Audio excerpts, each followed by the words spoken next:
Michael Grange does a great job covering the NBA. Rogers Sportsnet also covers the Toronto Raptors, covering the NBA Finals right now. Michael, good to talk to you, my friend. How you been? I've been good, thanks. Thanks for coming on. No, we appreciate a couple moments. All right, let's get down to it. You know, you look at this Cleveland team right now.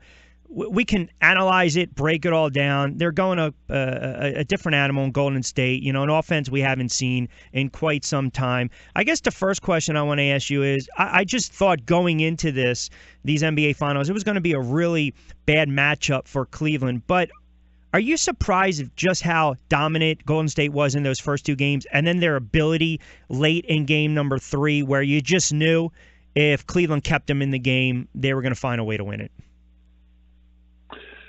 I'm a little surprised at how dominant Golden State has been, to be frank. I mean, I watched Cleveland up close against the Raptors and, of course, followed them against Boston. And not to suggest either of those teams are in Golden State's class, but the level of dominance that Cleveland displayed running through the East and putting up historic NBA numbers offensively, I thought that made for a pretty good finals matchup. And what's been proven through 3 games is Golden State, you know, they are the better defensive team, and their defensive habits have stood them very, very well against Cleveland. And we all know that Cleveland's defense was an issue, and Golden State's proven that.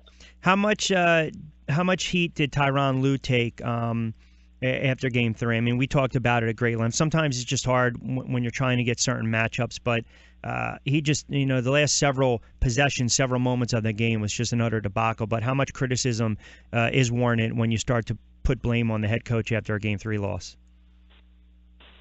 I think he's a little hamstrung by personnel, but I wouldn't suggest that those moments were Ty Lue's finest hour, you know, and he was maybe a little bit too honest when he said, you know, someone asked him and he says he couldn't even remember the last 3 possessions. He was kind of shell-shocked.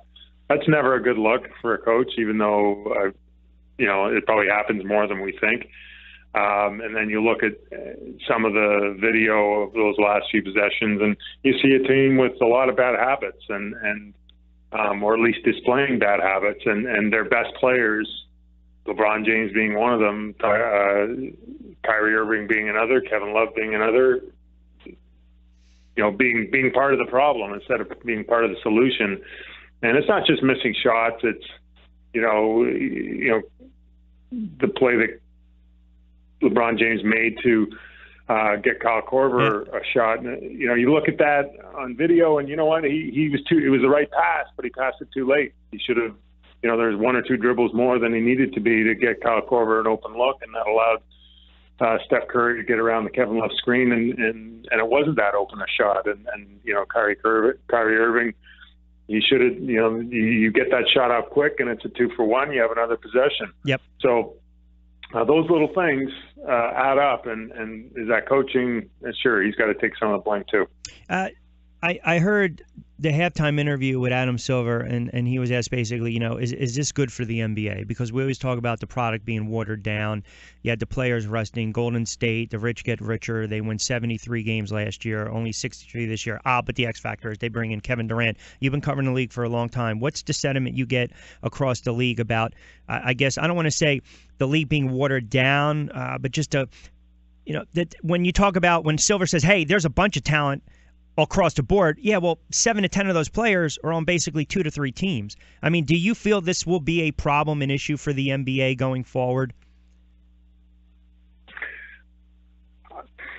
I mean, I want to say yes, because, you know, again, being in a market with trying to catch up to a Cleveland, let alone a Golden State, and it just seems like it's kind of an overwhelming task. But then you turn that around, and, you know, the league's in business to make money, and, and there's more people watching these games than anyone has in the past 20 years, 25 years, if you go back to the Jordan era Bulls. And so clearly people like it. People enjoy dominance. It draws people in.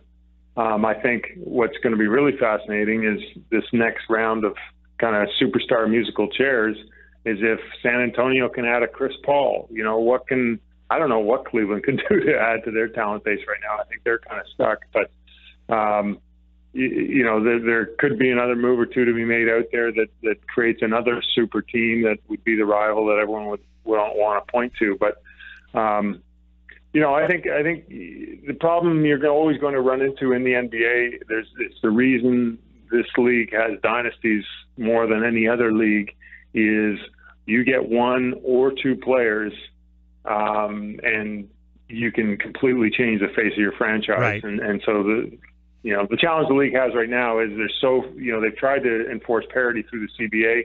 It's kind of backfired because there's so few tools to build teams right now that if you don't have, one or two or three or five of those top guys you're talking about, then you've got teams, a third of the league tanking to try and draft that next one and clear salary place to try and sign one of them.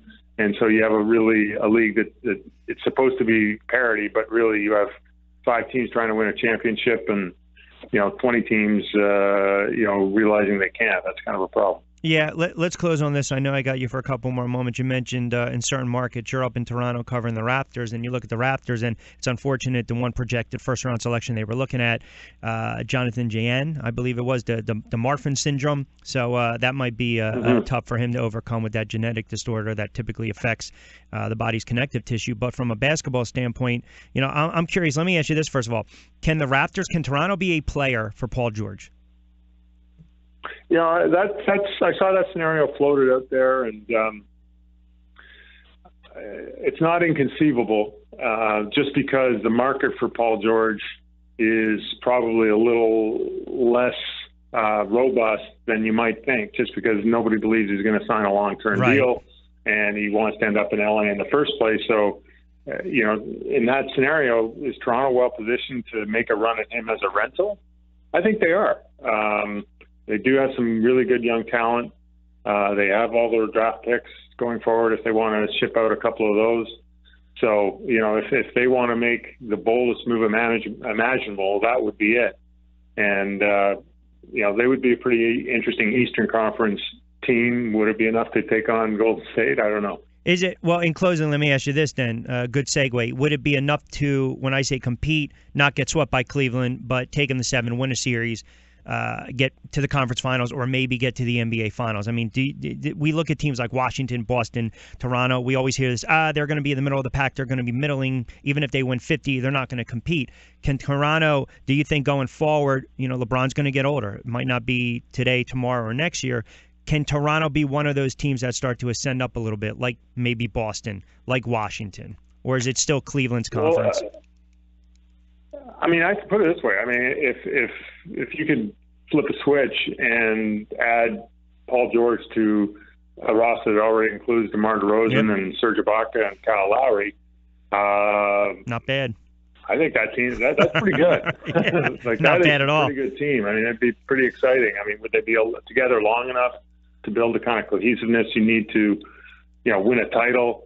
And even if you could get to an NBA Finals, does that overcome what you have in Golden State? Probably not. But that would be a really, really bold team, and I'd be interested to see it. It would certainly look on paper and on the floor. 15 seconds before I let you get out of here. Does Golden State close out Cleveland tonight, or you see a little bit of fight from Cleveland to extend the series? I think the fight was in Game 3. Yeah. I do think Golden State's going to get it done tonight. Keep in mind, they still haven't played their best game. That's scary. What would it look like if they played with, if they only turned it over 7 or 8 or 9 times? Yeah, unbelievable. Be pretty interesting. Michael, I appreciate a couple moments, my friend. Enjoy covering what might be the last game of the NBA Finals tonight, and we'll certainly talk a little more across the summer. I appreciate a couple moments, pal. Thank you.